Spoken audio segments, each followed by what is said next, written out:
You are creators. Creators are always looking forward into what is becoming, not backward or downward into what is. When you are driving your vehicle, hopefully you're looking where you're going, not where you've been, and not where you are.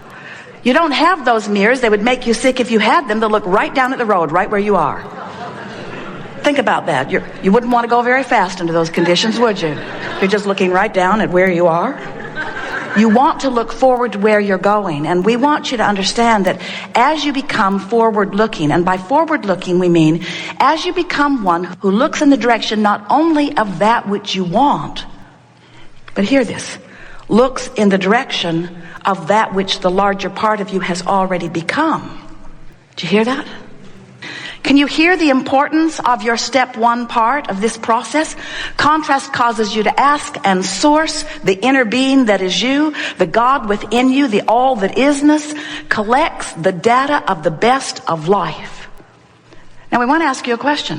When you know what you don't want, when you see someone rude, when you see a mass murder, when you see some abhorrent experience, when you see something that you really, really, really know that you don't want, when you see people suffering, when you see people encouraging suffering, when you see those things you don't want to see, whether it's humans or animals or earth, when you see something you don't want to see, do you understand that in that moment you offer an equal and a commensurate and exactly equal, proportionate request that is exactly on the other side of what you don't want?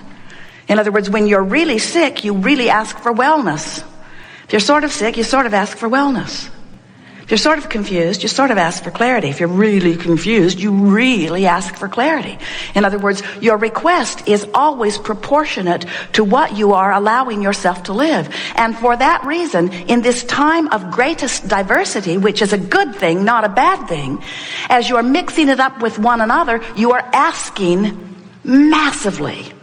And as you don't allow yourself as individuals to go in the direction of what you're asking for, it just causes you to ask harder and stronger and more often.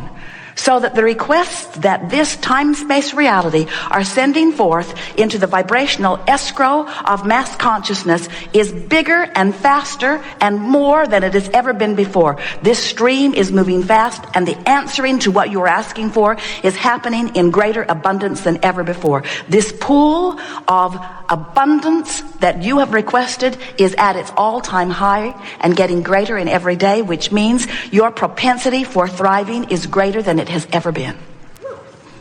Your propensity for suffering is greater than it has ever been also. Because it's always equal. In other words, when who you have become is more and you don't let yourself become it, you don't feel so good. Fortunately, as individuals, you don't have to wait for everybody to figure it out before you have the ease of alignment. You get to individually go with the flow of that which you have become, and when you do, you come into alignment with who you are.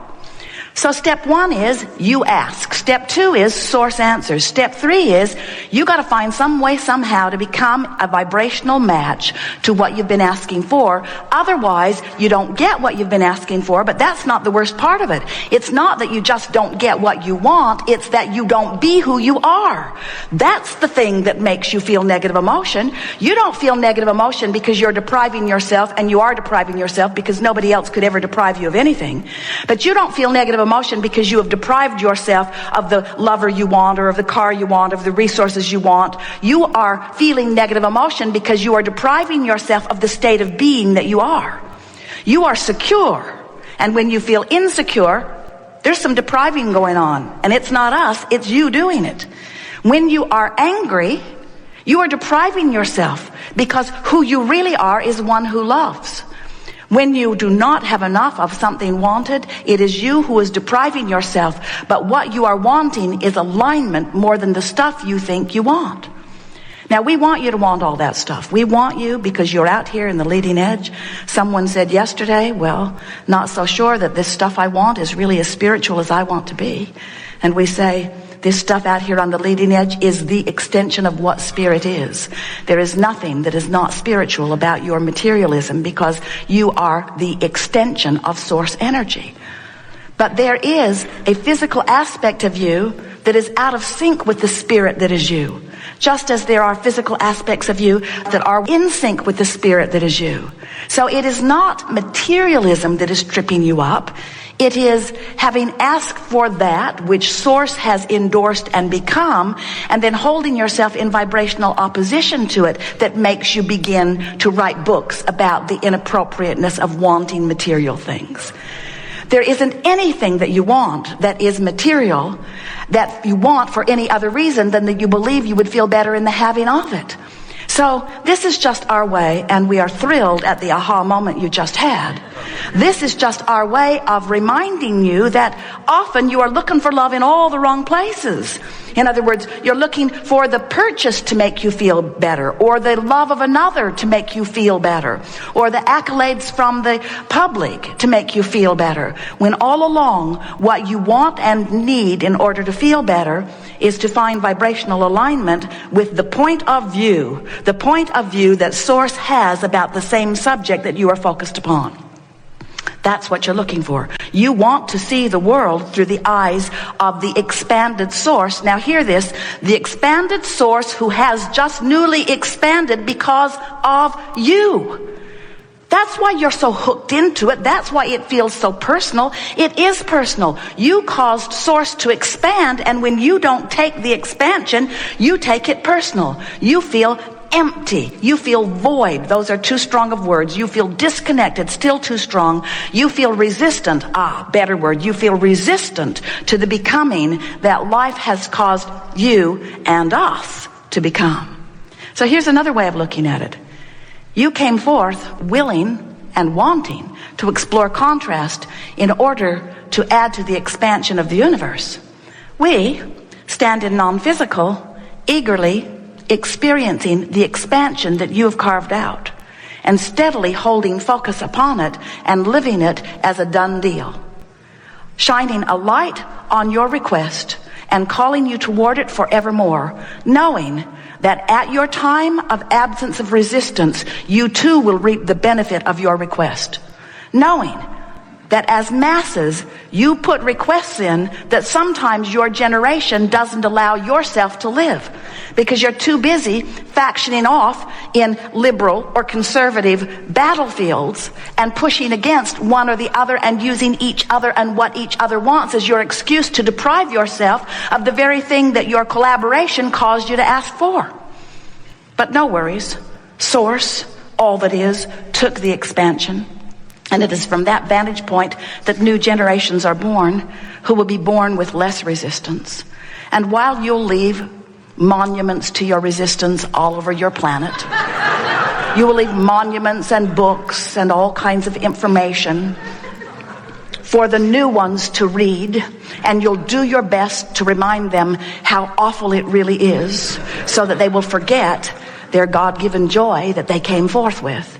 Even though you try very, very, very hard, the natural process of the recycling of experience causes every generation to be less resistant than the last.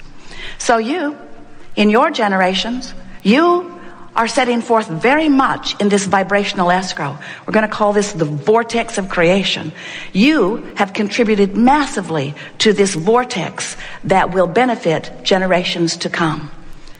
And so this gathering, this conversation is not about needing to do anything to fix anything, because whether you are consciously aware of it or not, you are source energy. And whether you are consciously aware of it or not, you are vibrational beings. And whether you are consciously aware of it or not, while you are here in your physical bodies, you are simultaneously source energy. Bigger, more of you, source energy than physically focused. And whether you are aware of it or not, the contrast that you live causes you to expand the universe. And whether you are aware of it or not, the larger part of you takes the expansion and holds it steady and revels in the good work that you have done. And whether you know it or not, well-being abounds and always will. So this workshop is not about fixing any of that, because that's all percolating along just fine in your awareness or ignorance of it. What this gathering is about is that we don't think you should have to croak and be part of the next generation before you reap the benefit of what you have asked for. We think that you should be able to ask and receive now. We think that you should get to be the creator that you came forth to be, that life should inspire you to the new idea, and that with very little struggle, you should then be able to quite effectively then turn your attention toward the new idea and no longer justify by beating the drum of why you are asking for the new idea. Just ask, and it is given, and let it be. And we are confident that as you ask and launch a rocket of desire that you are in the beginning not a vibrational match to, that with a little bit of effort, far less than it takes you to learn a computer program, with a little bit of effort, you can turn your attention toward this new desire that you have carved out of your life experience. And as you do that, as you turn your attention toward it and familiarize yourself with the feeling of the success of that request, and let that vibration of this satisfied request be your dominant chronic offering, that it then in very short order must manifest. Because when you remove the resistance from this vibrational equation, when you remove the contradictory vibration to the desires that you have fostered, those desires have to manifest in full form for you and all to see. But then we know that even though you have manifested your desire, you now, oh, and it is such a good thing, stand in a whole new place, a whole new platform with a whole new set of contrasting experiences, which are going to cause you again to know more specifically, more clearly what you don't want, which is going to cause you to ask for what you do want. And we know that you have the ability, now you've asked with clarity, to turn and give your undivided attention to what you are now asking for, no longer beating the drum of your validation or justification or excuse for asking.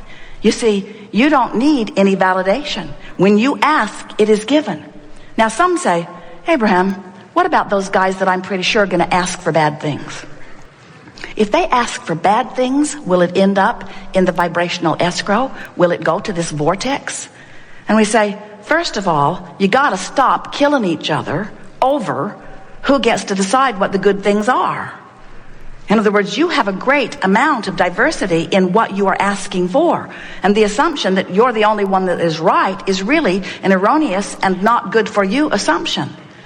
But let's say that most everybody agrees that this one particular really extra special effects heinous act is really not something wanted. And let's say this person is smiling while he's doing it. And people say, look at him, he likes doing that. He likes dropping those bombs on those villages, or he likes taking his gun into that business office and gunning everyone down. And we say, no one ever in a state of alignment offers anything like that. When you have brought yourself into this vortex of creation that is the culmination of who you are, and when you align to it from inside that vortex where only love and well-being abound, you are not in that guarded, resistant, protective modality that makes you then erroneously believe the impossible thing that you can push away what you don't want and make it go away. This universe is a universe that is based upon attraction. Law of attraction is the manager of all of these vibrational frequencies. There is no exclusion in this universe. So when you see something not wanted and you shout no at it, you're not saying no to it, you're saying yes to it. You're saying, come to me, this thing I do not want, because in your attention to it, you are activating the vibration of it. And when you activate the vibration of what you do not want, you prevent yourself from going to the vibration of what you do want. Can you hear that? There's not a stream of badness or a stream of heinousness. There's not a stream of evil. There's not a stream of darkness. You don't walk into a room and look for a dark switch. Flip the switch and inky, misty darkness comes down and covers up the light. There's not any of that. You can resist this light, and you can resist well-being, and you can resist wellness, and you can resist goodness, and you can resist clarity, and you can resist abundance. You can resist all things wanted, but you are the one resisting it by giving your attention to the unwanted and making the unwanted so active in your vibration that it prevents you from getting into the vortex where everything that you want is. Pretty clear, isn't it?